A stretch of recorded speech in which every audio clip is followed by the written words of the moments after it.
Hi everyone. So the pollution index is over 200 today here in Bangkok, so we're locked in a little bit. So I've got a whole bunch of cooking projects on the go. One of them will be making chicken liver pate, so that's what I'm going to start with now. So the ingredients are pretty simple. We've got here some thyme. This is fresh thyme. A lot of the recipes I've seen call for dried thyme, and probably because dried thyme is a lot easier to work with. Fresh thyme, you actually have to take the time to remove the leaves from the stems.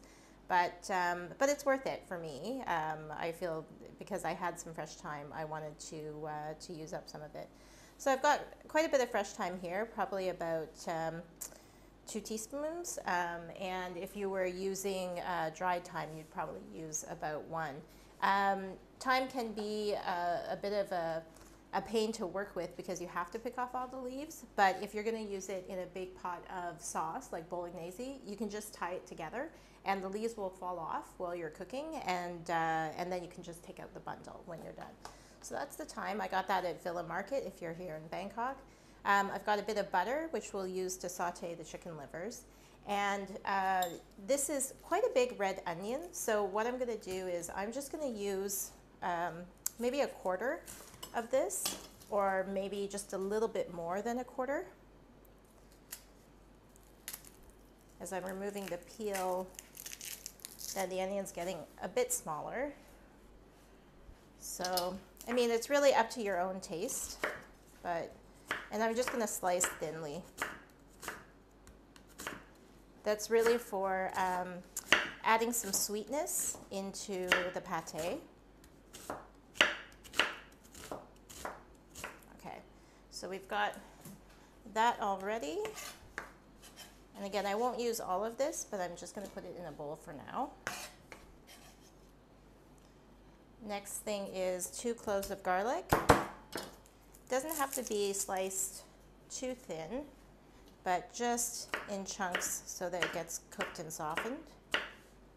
So that's 1, and I'll just put that with the garlic, with the onion. And then second. Okay.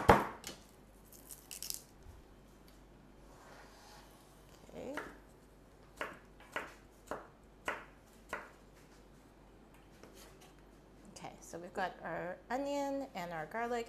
And then next are the chicken livers. So I got these chicken livers from Paleo Robbie, you know, one of my favorite online grocery stores. And I've been soaking them in some milk overnight. Most recipes call for soaking in milk for maybe, you know, an hour or so. But whenever I've made pate, I've always done it overnight. It's meant to soften up the flavor of the liver. And also, one tip is to, if you're able to pick out your livers, to try and pick out paler looking livers. So what I'm trying to do here is just remove any membrane that might be in the livers. So you've got like some of these pieces here where you can, almost looks like a skin. So if you can remove any of that, you don't want that in your pate. So it's just sticking that off to the side. And also cutting up the livers into chunks just so that it'll cook evenly. So once again, just trying to use the knife to pull. You can feel it's almost like a string within the livers. And so you'll just remove that. So that should do it for that piece.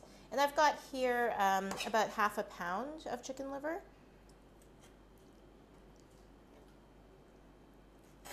I used to make pate all the time when I was living in Mexico, just because chicken livers were so easy to find and quite good quality and very fresh. And I would bring these jars of liver pate to the office for the staff.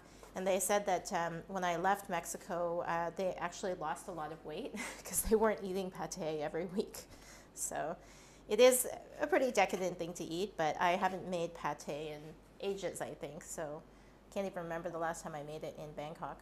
Okay, so moving on to our very last piece of liver, and then we can get to sauteing and just trying to get out those membranes.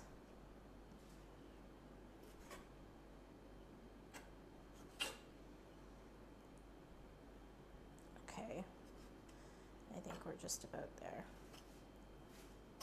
Okay, so that's the bad part. Dump that. Okay, so, and the last piece is some sort of alcohol. I was looking in our cabinet and we didn't have any brandy or cognac. That's usually what they're asking for.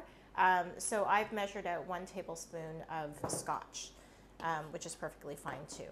Okay, so now we want to get to the stove. So heating up my pan and adding in the butter first. And this is unsalted butter. I always work with unsalted butter just so that I can control the seasoning. And I prefer using local butter if I can. I've been getting some really delicious local organic butter from Farmtastic, which is an online grocery store here. Also, I find that French butter is usually quite delicious and rich, so I go with that when I can. Okay, so starting off with, as we're melting down, this is about medium-high heat, the garlic and the onion, and keeping in mind that I'm not going to go with the entire half large onion. So we'll start with that. Grab a spatula.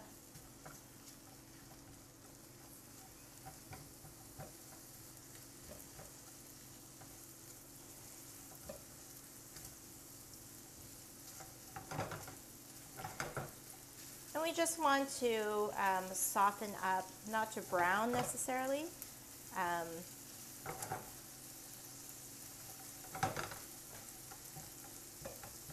And that's why we kept the garlic in some larger chunks. I'm just going to hit it with a tiny bit of salt just to season as we go along. And then adding in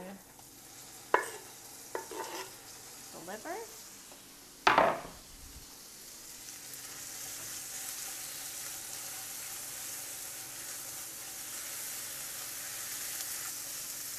And you'll want to make sure that you don't overcook your livers, because then they'll get a bit bitter. So I'm going to add a bit of that scotch now, but also a little bit of water. So that way we're evaporating some of that alcohol out. In fact, I might even add some more of that scotch later. And I'm just going to add in a bit of water to help this cook. So that's about 1/4 cup. And just let it cover.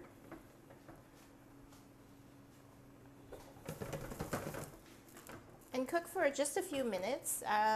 Probably about 4 to 5 minutes will do.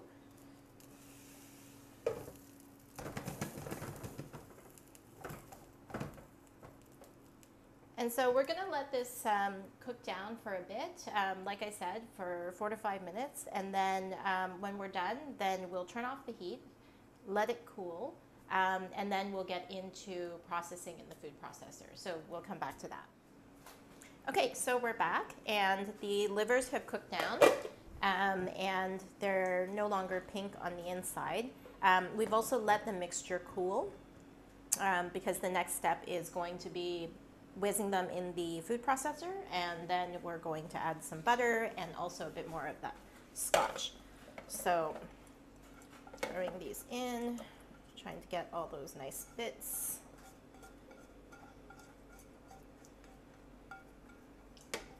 Okay, put this over here. And I'm gonna add in another tablespoon of scotch, because what we had added in was evaporated.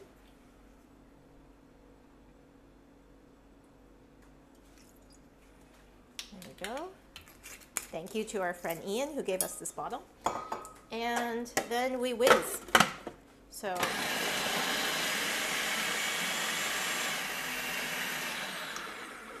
first whizzing down and then scraping the sides to get any bits that went up during the first processing. Okay.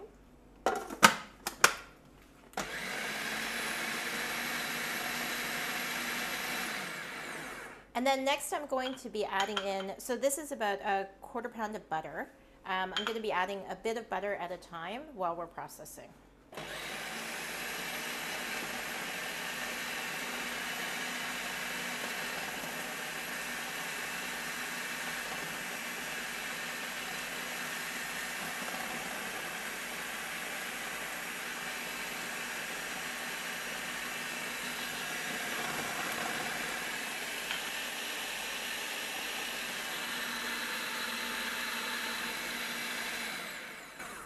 At this point, I just want to go and scrape down again the sides.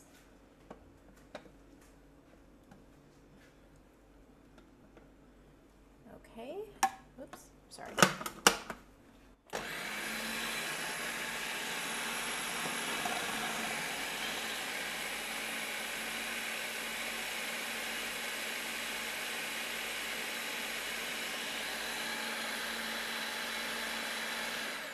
And what I'm really looking for is to make sure that there aren't any chunks of butter left in the mixture. So you'll see, you know, those little yellow bits in the mixture as it goes around. So once that has all disappeared, then we get into seasoning. So scraping down one more time.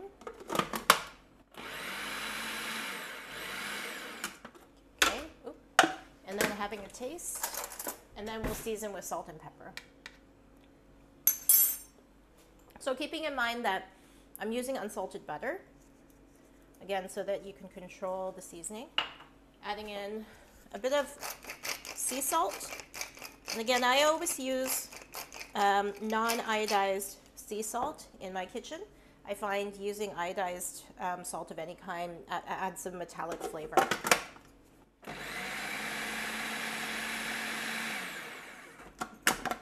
Once again,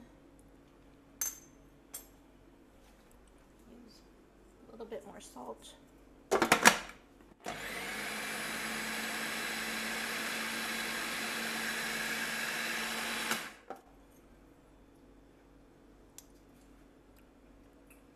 Okay, I think we're good.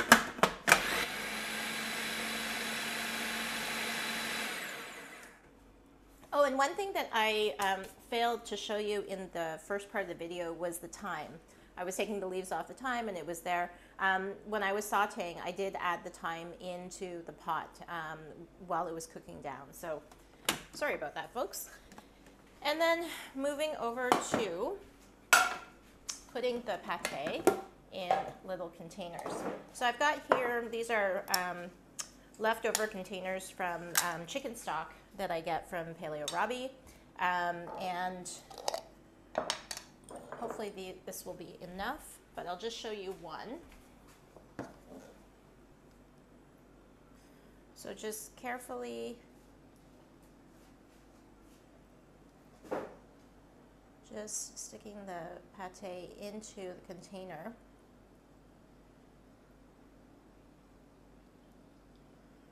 Trying to get out any air bubbles.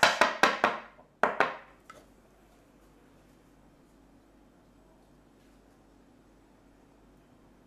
we go.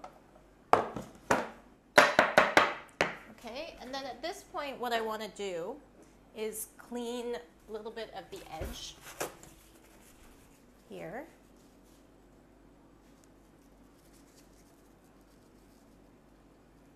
And then I'm going to put some cling wrap against the surface to let it cool and harden.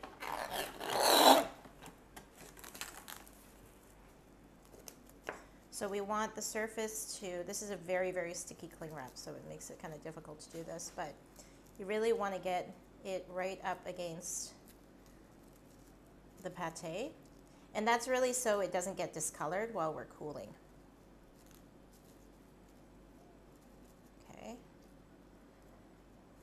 And then we'll let this harden.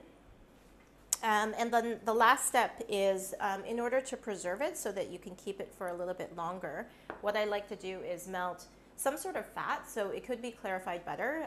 Today I'll be using duck fat that, again, I got from Paleo Robbie. And that we'll melt some of this down and put a very, very thin layer of fat on top. And then you'll be able to keep it for maybe about a week or 2 weeks. Anytime you use it, what you're going to want to do is, of course, seal it with some fat again. So hopefully it'll be so delicious that you don't even have to do that. Anyways, we're going to let this cool. I'm going to fill the rest of my containers, and then we'll do that last step next. Okay, so our pate has chilled, and now I'm just going to complete the process by adding in a layer of fat. So I'm removing the plastic film that we put on top, and I have melted some of the duck fat that I showed you before, and just want to gently add a layer just to help you preserve.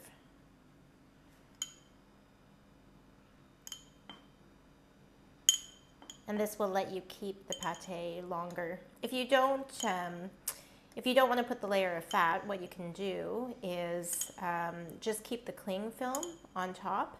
But likely you'd want to finish this within, 3 days or so. So just seeing where else needs a bit more fat. And when you eat this, of course, you're not going to eat the fat. I mean, you can if you want to, but it's probably not recommended for your health. And the last thing I'm going to do is just throw in a few leaves of thyme, just because it's pretty.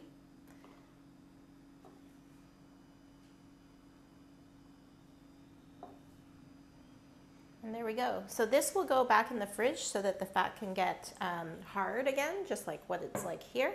And then I will likely eat this jar, and then I'll probably send off a jar to some of our friends and neighbors.